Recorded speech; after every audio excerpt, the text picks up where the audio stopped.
So welcome back to my channel if you're actually here. Sorry for not being consistent with uploads, but I think that today's upload will kind of be like, what's the word? What's the word? Like, it's worth it that I haven't uploaded in, worth it that I have not uploaded in a while because it's going to be a good video, right? And, I think that we're talking about a lot of deep topics today. So the main topic about today's video is going to be the Isabella Crocker case and her past murders. As we know, a lot of people have been requesting for me to speak on this case for a while. Like I've had a lot of people ask me, like, can you please do the Isabella Crocker case? Please do the Isabella Crocker case. I'm finally doing it today. I know I've been off YouTube for a while, but I think that this is going to be good. It's going to be a good video. If you are uncomfortable with the subject matter, because I know that this can affect people, then you don't have to watch the video. You can scroll away, you can swipe away, watch the next video online. But we will be talking about the Isabella Crocker case that happened around 1995 when she was around 20 years old. One of the youngest, like, serial mass murderers. One of the youngest female mass murderers of that time and, like, in the world. So make sure to like and subscribe, hit that post notification bell, and yeah. But Isabella's upbringing. Isabella was she was like a very, like, you could say odd kid growing up. Her parents and, like, her peers reported that she would often talk about murder. Murder was, like, a big part of her conversations. She was obsessed with, like, missing persons cases, even though this was, like, back in, like, the 90s and stuff like that. Well, 1995 is when the murders happened, but she was, like, 20 when that happened, so so we're back to, like, the 70s. She was obsessed with missing persons cases, all that stuff. She was just a very weird kid. She was also a very violent kid. She would get into fights with students a lot. Like, she would mouth off to teachers, the arguments with students and teachers, even just random people on the street sometimes. She even threatened to shoot one of her teachers and fellow classmates before. So that she got expelled, obviously, and then she actually ended up having to move school districts because she would not be trusted by any school in the area, obviously. So she ended up having to move districts, and, you know, the cycle kind of kept repeating. She moved districts maybe 3 or 4 times over her school years because she was a very dangerous child, a very violent child. You know, typically a 10-year-old isn't really talking about murder or talking about, like, blood, talking about knives and guns and threatening people to shoot them. So she was just a very odd kid, and people, like, when all the cases came out and stuff, nobody was really surprised, or people that knew her weren't really surprised that these cases came out, because everyone knew that she was a very violent child and that she was obsessed with a lot of these kind of, like, vile and more deep things. So nobody was really surprised. But I think we're going to get into the first murder case of the first person that she ended up killing, which is going to be Jam Marshall, who actually, she didn't kill her, but she held Jam hostage, actually, and would torture her for a long time. Jam actually ended up surviving because she ended up getting, like, a hold of the authorities and stuff like that, and she's still alive today. But I will get to that.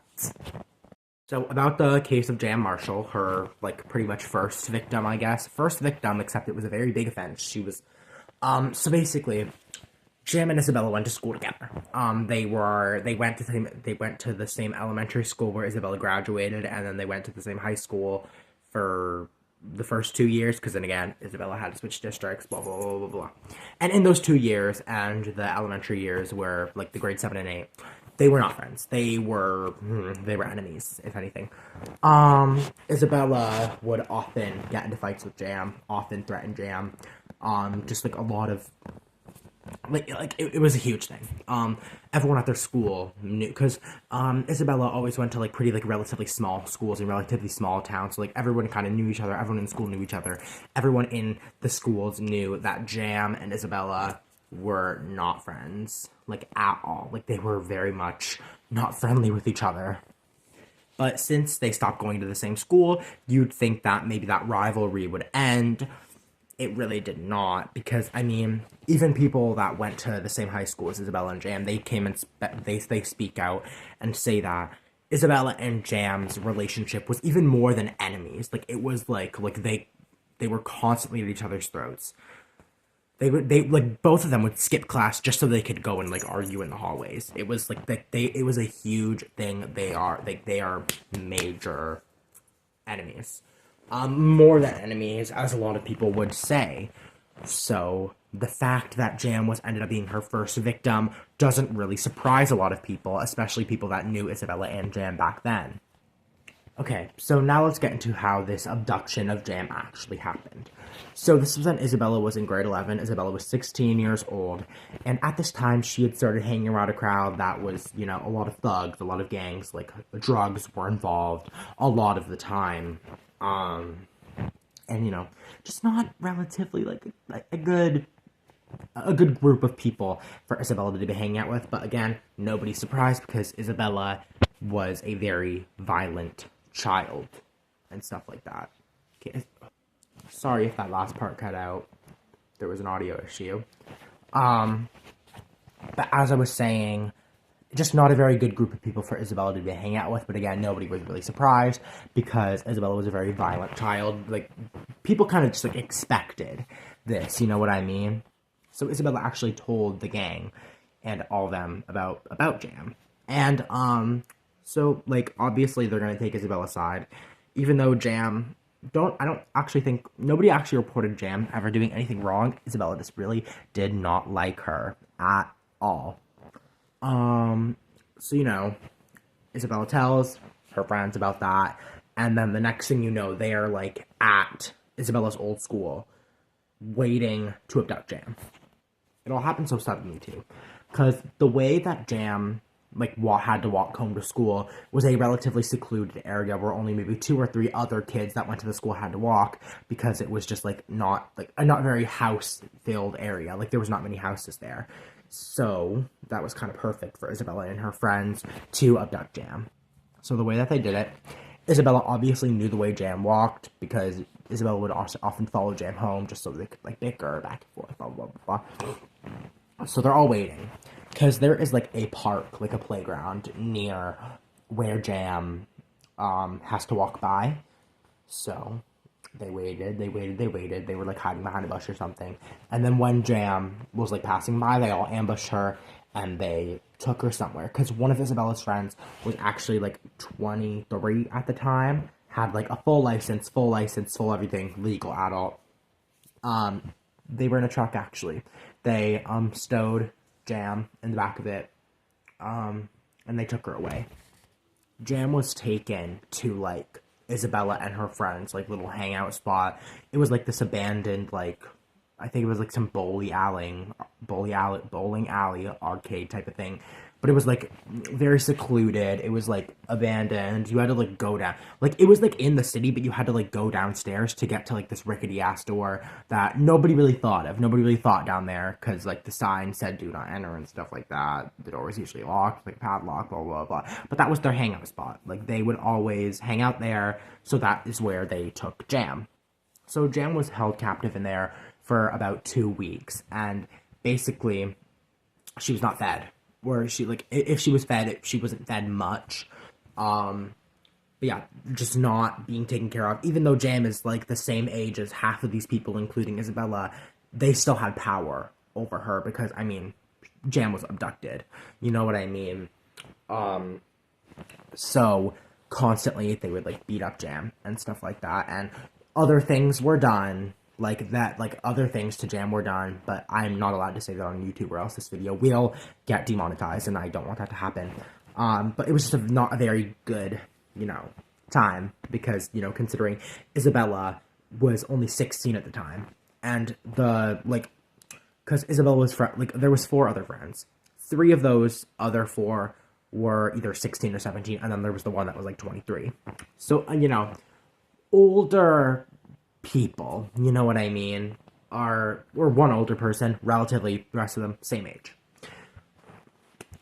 So the fact that people the same age as Jam were able to abduct her and keep her hostage for this long, 2 weeks, and just do like unspeakable things, and it was not, obviously wasn't a good time, really at all. So the case opened up when Jam's family, realized that Jam wasn't home, typically when she was, so they gave it like maybe 30 more minutes. Jam was not home. They tried calling her several times, voicemail every single time, they could not get a hold of Jam. So they ended up going to the police, obviously, and then, they reported CCTV, or they went to the police. The police said, do you know what area she may have been taken? And then, what's it called? Parents were like, yeah, by her school. It was after school that she got taken, and stuff like that, right? So they're like, okay, well, there's some CCTV around there. We'll go look at that. So there was CCTV nearby, and it did show the 5, Isabella and her 4 other friends, abducting Jam and taking her away. But they went out of frame before they could see like what car Jam, or what the truck that Jam was taken into, that was out of the frame. And Isabella and her friends were actually really smart, and as they drove away and took Jam to their hangout spot, there was no CCTV in the area, so there was not really anything to be picked up, you could say. But this case was big to the public, big to the city that Jam and her family were living in at the time. So obviously things are found out and stuff like that. And then someone eventually found out that there was CCTV of the truck that they were driving. Nobody knew that was the truck at the time, but it was suspicious because it was seen parking in a back alleyway of this abandoned place. So obviously that was suspicious. And then, police were alerted. They went down there, they stormed it, they found Jam in very bad condition. And then they found the Isabella and her 4 other friends. Okay. So obviously Isabella, her 4 other friends, they're all in jail. Jam is going back with her family. Jam's doing great now. Jam was about maybe in her 40s, 50s nowadays. She's doing well again. She was in terrible condition, severely dehydrated, severely starved, not enough nutrition, badly beaten, bruises everywhere. Obviously, extreme trauma and PTSD would have come from that. But she's doing better now. That's all that matters. So that is just one of Isabella's victims, and I think I'm not going to explain all of them in one video, because I don't want this video to be 40 minutes long. So if you want the other parts, just let me know if you want the other parts. But Isabella was sent to prison. She ended up escaping. That's how she got her other victims. But if you would like a part 2 on a different victim, then please let me know, and I can make that happen. I just did not want to put it all into one part, because I did not want this video to be a really, really long time. But if you enjoyed this video, make sure to like and subscribe and turn on post notifications so you know when I upload. I will try to be a lot more active on YouTube. I'm sorry I haven't, but post notifications so you know when I upload. If you want a part 2, again, I said this 10 times, but just let me know down in the comments, and I hope you guys all have a good day. Bye!